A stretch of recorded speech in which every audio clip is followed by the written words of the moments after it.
It's now December, which means the Spellbinders Kit Clubs of the month are available. This month, I have lots to share, including the die of the month, the stitching die of the month, the embossing folder of the month, the 3D embossing folder of the month, the Better Press Kit Club of the month, as well as the Wax Seal Kit Club of the month.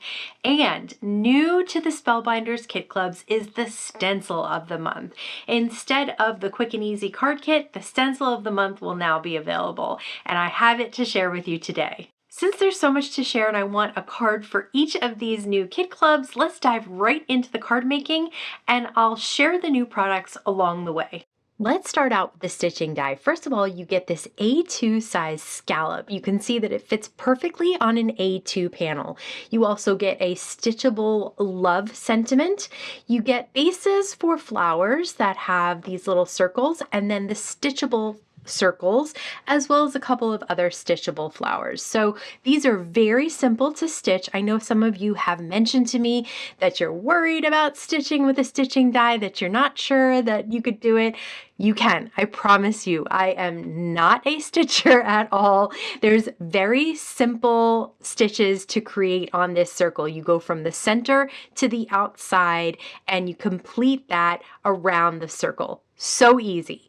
For these dies, you have the larger circle at the bottom. You go from there to the top. Again, large stitches, which means it goes very quickly. So if you haven't tried them yet, please try at least one stitching die. I promise you, you will love them.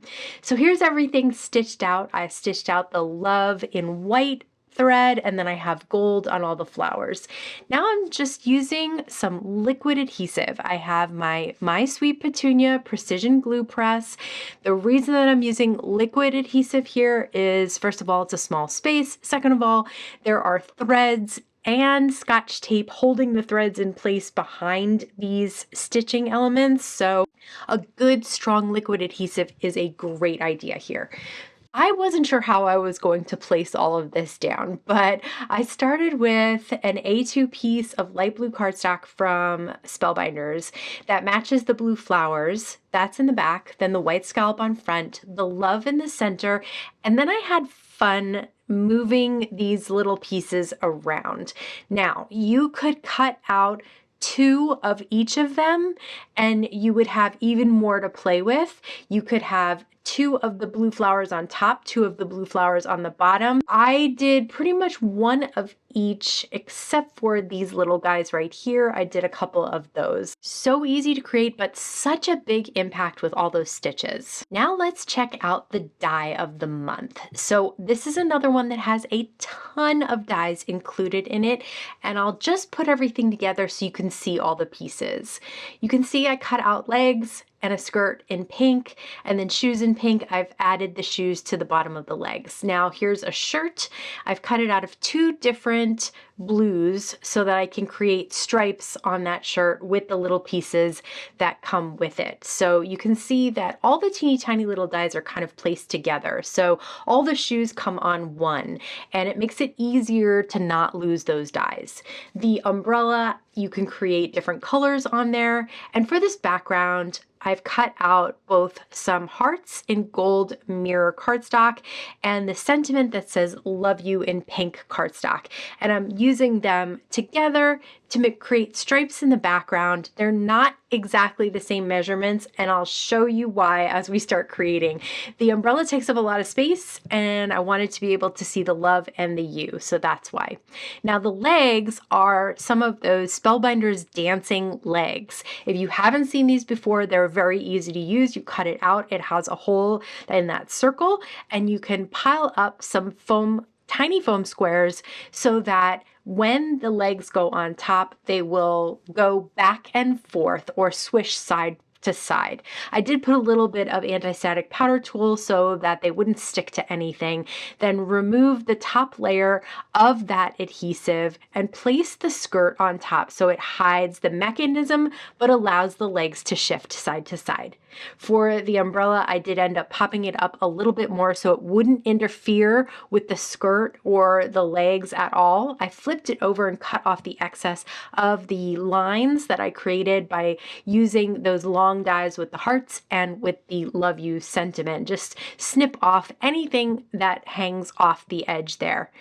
Lastly, I used some of those little positive pieces of the hearts to accent this card. So I have those cut out of gold mirror cardstock again, just using a little liquid adhesive to place them down right around the couple. And I just love these dancing dies from Spellbinders. Again, very easy to use to create an interactive card. Next up, we have the Wax Seal Kit Club. The seal stamp says "Love You to the Moon and Back," and the beads are a coral color. So to start out, I am placing several beads into my spoon above my little tea light.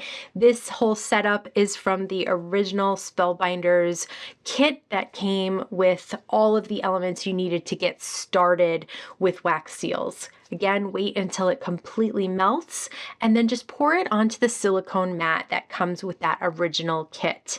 And I like to make sure that I have a nice circular pour out there and then just lay the stamp right on top. You don't press it, you just lay it right on top, and once it's cool, it will come off both the stamp and the silicone mat.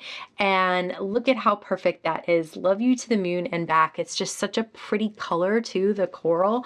So I do add some deco pen just for the ability to really see the words. Sometimes they're hard to read without a little extra on there, but the gold looks really pretty with the coral. So that's a great idea to add to this month's kit. Again, I wanted to do it at least one more time so that you could see how easy it is to do. Just wait for them to melt, place the stamp on top, pull it off when it's dry, and this time I'm using silver. Unfortunately, this silver pen that I purchased is not the same as the gold, and it has a slightly wider nib, so it makes it a little bit more difficult to keep it on the words themselves and not get it on the background, which is what makes those words stand out a little bit more. To use the wax seal on a card, I'm using the 3D embossing folder of the month, which I will show you in more detail later. Once I had embossed an A2 piece of white cardstock with one of the 3D embossing folder halves of the month, I am using some Distress Oxide Saltwater Taffy to ink it up with a blending brush. Then I'll tie some gold thread around the center of the heart, which stays white, so that I can really have that wax seal stand out in the center of the card. I've mentioned before, I love the wax seal stickers. They make it really easy to apply your wax seals to your cards. So you just place one on, peel off that back protective layer, and then place it down on your project. And that circular sticker will really keep it in place on your cardstock or on your card. So again, just place that down and then trim the little threads a little bit so they're not hanging too far off the card. And I love how the Distress Oxide really coordinates with that coral beads look. Next up, let's check out the Better Press Kit Club of the month. This month you have 2 arched sentiments, 2 straight sentiments, and an image in the center. So that's a lot. For all of these sentiments, you also have dies to cut them out. First, I am taking a piece of the Spellbinders cotton press cardstock and inking it up with some Distress Oxide ink. Then I'll place the image in the center of the A2 magnet on the base, and then I will ink it up with some Coastal ink. I've also taped the cardstock into the clear plate. I'll flip it over, let it magnetize. There's magnets at the top and the bottom. Run it through my die cut machine and check it out. You can absolutely better press over an inked background. Here I'm using all the sentiments, so I have the black Spellbinders Better Press ink. I'll just tap them until they're completely covered with ink. I have another piece of cardstock. This time I'm going to let it stay white so that I can use it on other cards as well. Here are all those sentiments. They're perfectly impressed. Not a problem at all, even with those fine details. And here are the dies. You just hold them in place with some tape and run them through the die cut machine. So I matted the sun and moon on some silver mirror cardstock, and I decided to use both of the arc sentiments, and I'll just apply them with a little bit of liquid adhesive above and below the image. I just love the way that they hold that image in the center. Next up is the Stencil Kit Club of the month. So here's the new stencil. It is a layering stencil with 4 different stencils on top. There are guidelines in the corners for an A2 piece of cardstock. So I'm lining up my cardstock on my grip mat and then placing the stencil over that. I'll use some Distress Oxide ink and some small blender brushes so that I can get into tight places, and I'll be able to multicolor my stencil. So again, just a couple of different colors here, some greens and a couple of different pinks. And when I'm covering the entire stencil, I always use a larger blending brush. But when I'm trying to get into small places and just cover up a couple of spots, that's when I go for my smaller blending brushes. Look at how pretty that is. So simple to create with just 4 stencils and a couple of different ink colors. And that's why I really love having stencils, and it will be so fabulous to have a stencil kit club from here on out. To turn that stencil background into a card, I'll trim it down to 4 by 5 1/4 so I can mat it on some pink cardstock. You can see I've cut some things out of this cardstock, so I'll just place a little bit of liquid adhesive all around so that this panel will stay stuck down to the mat behind it. And I love this pink color of cardstock. It's from Spellbinders as well and really goes well with those flowers. I have one of the better press sentiments, and I've adhered it down to a piece of vellum, which then I adhered down to the card itself, only putting liquid adhesive behind where the sentiment is so you don't see it. Next up is the Embossing Folder Kit Club. I love this design. These hearts are absolutely gorgeous. Yes, you could use them for Valentine's Day, and I will here, but you could use them throughout the year. They're just such a beautiful background. It looks very subtle on this pink, so I decided to use some white pigment ink, just swiped on the design. Don't press too hard. You don't want to get it on the background. You just want that design to really stand out. So I did cut it down to 4 by 5 1/4, and then I'll use some Spellbinders tape runner to adhere it down to an A2 piece of white cardstock. Again, love that design. I'm using one of the Glimmer sentiments this month, which I'll share with you later, for the sentiment. And that sentiment strip is just popped up on a few Spellbinders small foam squares, and I'm leaving this one just as is. I love it so much. Let's take a look at the Glimmer Kit Club of the month. So you have this main image, which is half of a rectangle of flowers. There are 2 script sentiments, and there are 2 straight sentiments that come with a die to cut them out. As always, I have some gold foil taped down to some white cardstock. Now, you can use this corner on both sides to create an entire square. I am just using it on one side today, but you could line them up so that you have them on both sides. And here are those straight font sentiments. I love that they have 2 in 1. It really makes it easier to foil the sentiments when they come together like this. Look at how straight and perfect they are. And then the dies perfectly cut each out. So now you have 2 sentiments. One says Happy Valentine's Day and one says Happy Galentine's Day.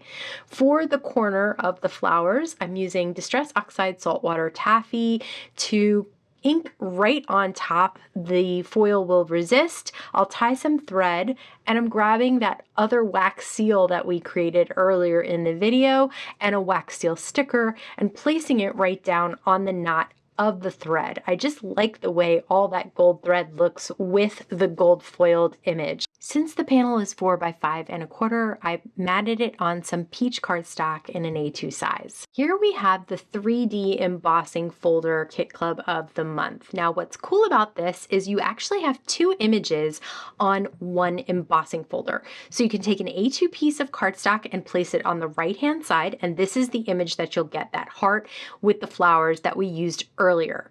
For the other side, you can place that A2 cardstock there at the bottom of the folder, and this is the image that you'll get. So I really love this idea. I think it gives you a lot of bang for your buck. For 3D embossing folders, I love to use the Spellbinders Universal Plate System. It's very easy. You just put the base and then the embossing folder with the cardstock inside, and then that adapter plate on top. The adapter plate makes it really easy to run the cardstock through the Spellbinders Platinum. So it just really creates an easy sandwich that you don't have to really grind to put that embossing folder through your machine. So I love having this adapter plate and the rest of the universal plate system. All of the new platinums are sold with the universal plate system. So if you buy the new updated Platinum 6, you will have that universal plate system to use with your embossing folder. So check out, I did not wet this cardstock, I did nothing to it, and look at how deep that impression is, but it was still easy to run through my machine. So now I have this pink cardstock that's been 3D embossed, and I decided to use a little bit of pink ink that was slightly darker this time. I usually use white or some light color. I thought maybe trying a darker color would be cool. It's not my favorite, honestly, I'll be truthful with you, but I do like the embossed image. It's absolutely beautiful. The reason I'm adding liquid adhesive here to those foam squares is because Distress Oxide ink doesn't play well with just basic adhesive. You need a nice strong liquid adhesive to hold it in place. I had so much fun creating with the Spellbinders Kit Clubs this month, but I'd love to hear if something caught your eye. Let me know in the comments below. As always, I want to thank you so much for stopping by and spending time with me today. Please stay safe, stay healthy, and I'll see you again soon. Oh boy. Loud gamers. Sounds like they're having fun though, so I guess it's fine. And you hear gems like that. I was already dead.